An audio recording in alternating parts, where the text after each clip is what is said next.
as the country is outraged by what happened in Bengal, a report has revealed the dark side of the Malayalam film industry, detailing the systemic sexual harassment faced by women actors. The Justice Hema Committee Report, which looked into the problems faced by women working in the Malayalam film industry, has finally been made public. This report, which was with the state government for the last 4.5 years, was released after several rounds of legal battles in court as well as at the State Information Commission. The report makes some startling revelations with respect to what female actors have to face in the industry, from the casting couch to sexual favors to torture. The report details it all. Let's take a look at some of the findings in this report. The first revelation that we're talking about is sexual harassment that's rampant, remains unchecked. The second revelation that has been made is that sexual demands are made for entry into cinema. The third revelation is that there is torture if women are unwilling to give in to these sexual demands. The fourth revelation is that there is threat to life if women speak out. Revelation number 5 is that women speaking out are subjected to online threats and bullying. Revelation 6 is that some women do adjust. Their mothers believe there's nothing wrong in it. Shocking. The seventh revelation is that posh committees won't work since the industry is male dominated and therefore there is even a tribunal that has been suggested. Revelation number 8 is that there's a mafia that no one can dare to utter a word against. Revelation 9 is that individuals illegally banned by a few who are influential in the industry. Leader of opposition in the Kerala Assembly, V.D. Satishan, has questioned the state government over the delay in the release of the report. Several reactions also coming in. Cinema മേഖലയിൽ ലൈംഗിക ചൂഷണവും criminal വൽക്കരണവും അരാജകത്വവും അതുപോലെ ഉള്ള സംഭവങ്ങളും നടക്കുന്നു എന്നുള്ളത് ഞെട്ടിക്കുന്ന കാര്യമാണ്. കാരണം ഇത് വ്യാപകമായിരിക്കുകയാണ് ചൂഷണം എന്നാണ് റിപ്പോർട്ട് സൂചിപ്പിക്കുന്നത്. അതിനേക്കാൾ നമ്മളെ വിഷമിപ്പിക്കുന്നത് 4.5 വർഷക്കാലം ഇതുപോലത്തെ ഒരു റിപ്പോർട്ട് കയ്യിൽ വെച്ച് അത് പുറത്തു വയ്ക്കാതെ അതിനു മീതെ സർക്കാർ എന്തിനടയിരുന്നു എന്ന ചോദ്യമാണ്. ഇത്രയും ഈ സ്ത്രീ അനുകൂല വർത്തമാനം മാത്രം പറയുന്ന സ്ത്രീപക്ഷ വർത്തമാനം മാത്രം പറയുന്ന ആളുകൾ report has been, I think, it's been kept in the dark for the past 3 years, I guess. 3 or 4 years, right? I recorded my statement over there. So I have my legal right. I have my fundamental rights to express there for my privacy and my confidentiality and the assurances given by the 3-member panelists. The reason why I went there is not to punish the perpetrators. I want a redressal for all the women of the cinema. The cinema has changed. We are now living in 21st century, 2024. My versions were based on 1990 incidents. And it's still the same. They were all the third parties. And for more on the shocking findings of the Justice Hema Commission report, we're now joined by a noted film personality, writer and director, Anjali Menon, who's also, of course, a part of the WCC. Thank you so much for speaking to Times Now. The long-awaited committee report has now investigated the challenges faced by women in the Malayalam film industry. As an actress in the industry, do you believe that this report will help bring about justice, equality and a more positive environment for women in the industry? I do believe this report will pave the way for us to acknowledge what the problems are and then find solutions for them. Right. Also, this report says that if a person thinks that a woman is a problem maker, she will not be called to cinema again, and therefore women who are passionate about acting or in any other role would be suffering at all these kinds of atrocities silently. So how true do you think is this revelation that has come out from the committee in terms of the safety, the job security of female artists in the Malayalam film industry? It is a committee which has investigated, for more than a couple of years, and they've interviewed several people, hundreds of people within the film industry. So I would be given to think that their observations are neutral and pertinent. Right. Because it's part of the job. And mind you, I must say, we as the Malayalam film industry, this is the first time there has been any such move of a gender study in our country. And we're extremely glad that we have a progressive enough environment for that to happen. Just because we have a report now does not mean this happens only in Kerala. It means that everybody else has to catch up and try and study their own industries to know what the issues are. If I can ask you in terms of the kind of reports, the kind of stereotypes that this entire report has tried to bust, what would you say about the kind of societal image, etc., particularly as far as those engaged in the film industry are concerned, and what the Commission has tried to bring out? I was trying to say that in most traditional setups, including the film industry, we see a very severe male-dominated space.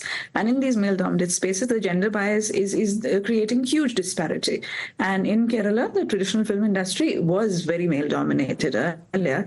Now we have the entry of more women in decision-making capacities, and that in itself is proving to be a change. The whole idea that we have something like the Women in Cinema Collective active and vocal here, and still all of us working here, those has really helped to raise a certain awareness. The coming of this report, which actually has been, under the wraps for 5 years, now that it has come out, we really believe that this will be bringing a more concerted effort towards that kind of change. So we're really looking forward to that with that kind of expectation.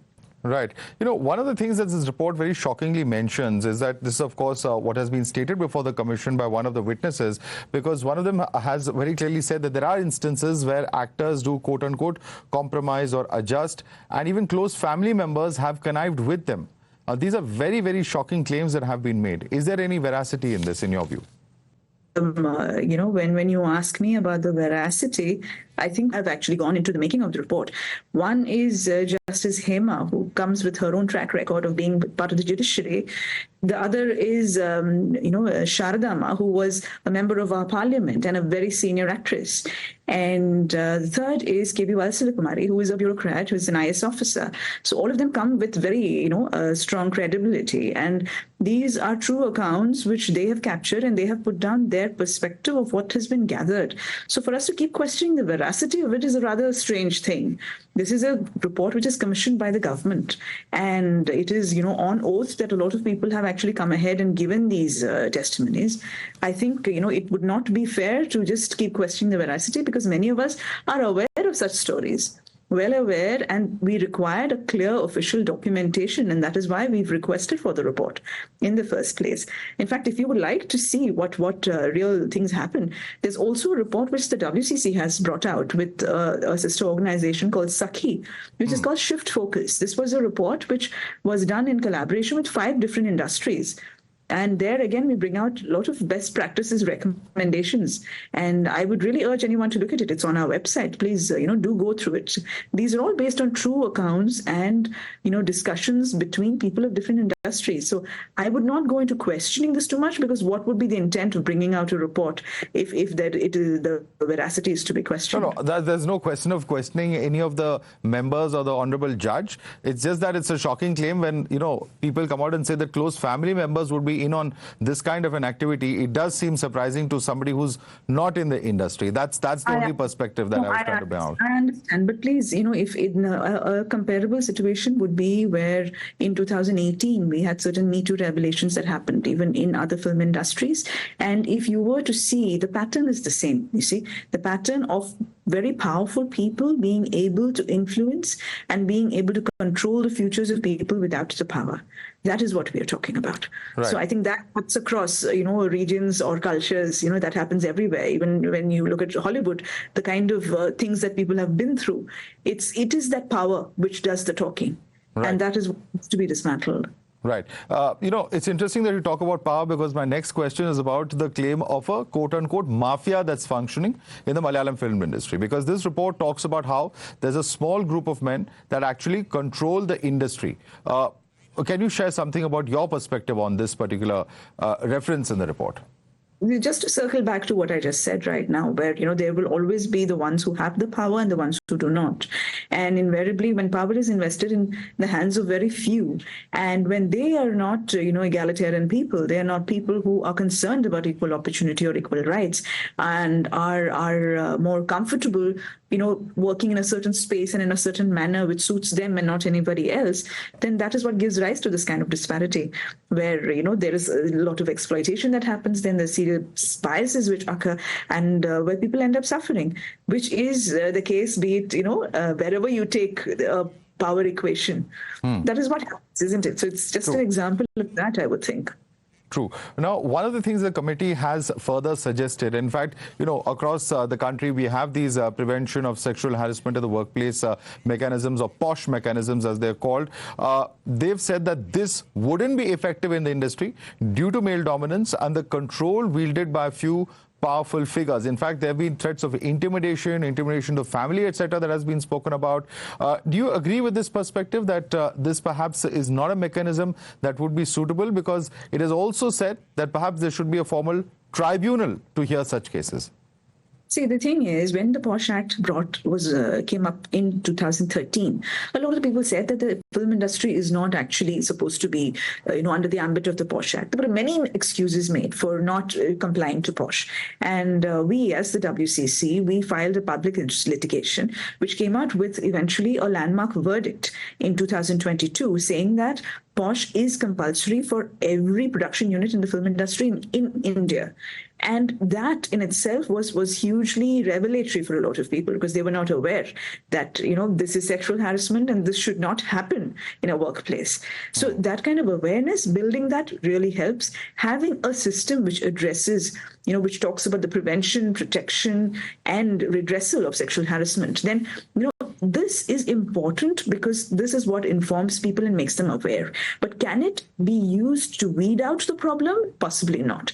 That will require further serious intervention from both the industry as well as the government. So I think we need to adhere to all the laws which are there. But at the same time, I don't agree with the perspective where you say, oh, this is useless, it's never going to help. No, I think it's important to take further steps to weed out deeper rooted problems and then bring it into compliance, bring it into the mainstream, where the regular laws will be enough to protect people. Right. As somebody who's been part of, several film productions and spent so much of time in the industry, have you been made aware of similar instances where actors were banned for being vocal against alleged exploitation? Because the report does talk about this small clique of actors who you also refer to, as well as producers and directors, who are illegally banning actors, actresses, or anyone else that they don't like. And in terms of, it appears to be some kind of, cancel culture that's all pervasive in the industry. Right, it is definitely there. I think everybody in Kerala, whether you're from the film industry or not, is very aware about these things. We've had very senior actors who have been, put through such circumstances. I've had the good fortune of working with some of them, and we've also had filmmakers who've defied all of this and said, no matter what anybody else says, I'm still going to work with this person. So it's a push and pull. And just that we need to keep that push and pull going, so that there's some kind of, balance maintained. And I think this whole, this kind of pouring forth of details actually empowers anyone who wants to speak up. And that's what we're looking forward to, because to be able to have the freedom to speak up about one's workplace and to talk about things that one is uncomfortable with, and to be able to ensure that we get the kind of respect and the kind of work environment we deserve to do good work, that is most important. What about the threats and the online abuse that's also referred to in the committee? What is your experience of that? Well, let's say it's there. It's definitely there. So, it is something that needs to be addressed. Like I said, it's part of a larger culture. See, it's part of a larger culture, and it's not just limited to Kerala. Frankly, I think there are many pointers that you see all across our country.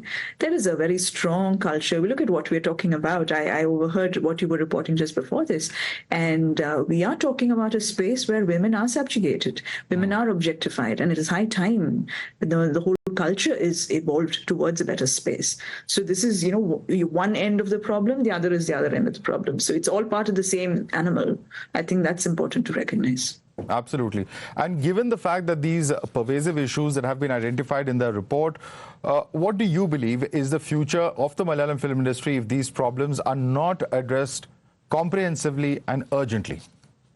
They will be addressed, because so far we have never had, no industry in India, no film industry in India has had a situation where something like this is officially documented.